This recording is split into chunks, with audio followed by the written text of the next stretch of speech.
So here we have the Mazda 2 on a 16 plate. So I'm going to start off by showing you around the outside of the car, and then we'll hop in and run through some of the controls on the inside of it from there. From the outside though, you can see it's a 5-door car with alloy wheels and tinted windows. We're going to start off inside the boot area first of all.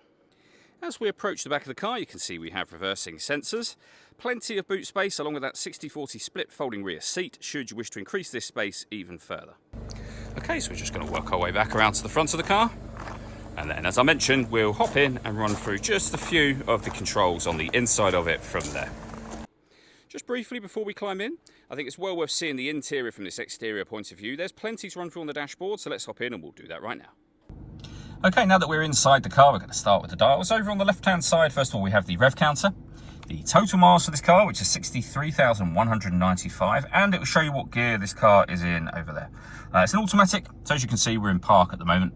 In the centre, we have the speedometer, and over on the right-hand side, although it's hard to see because of the sunlight, we have the fuel gauge and trip computer information. If we back out to the steering wheel, we have our stereo controls, phone controls, cruise control, and speed limiter.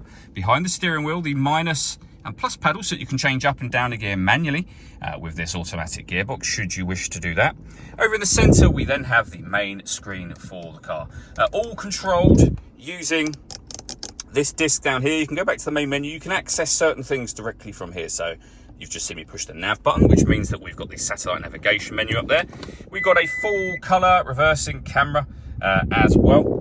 This car also has DAB, AM, FM radio, Bluetooth audio, Android Auto and Apple CarPlay available as well, so loads of ways to listen to your music.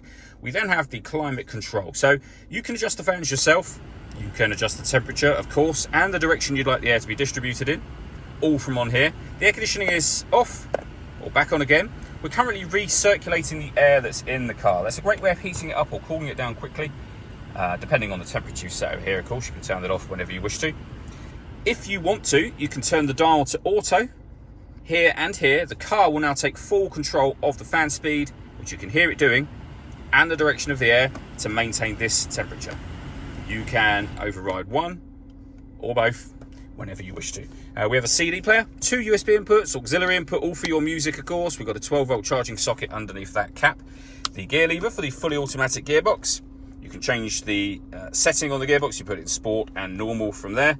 And then we had the controls went through just a moment ago. And here is your volume for the stereo itself.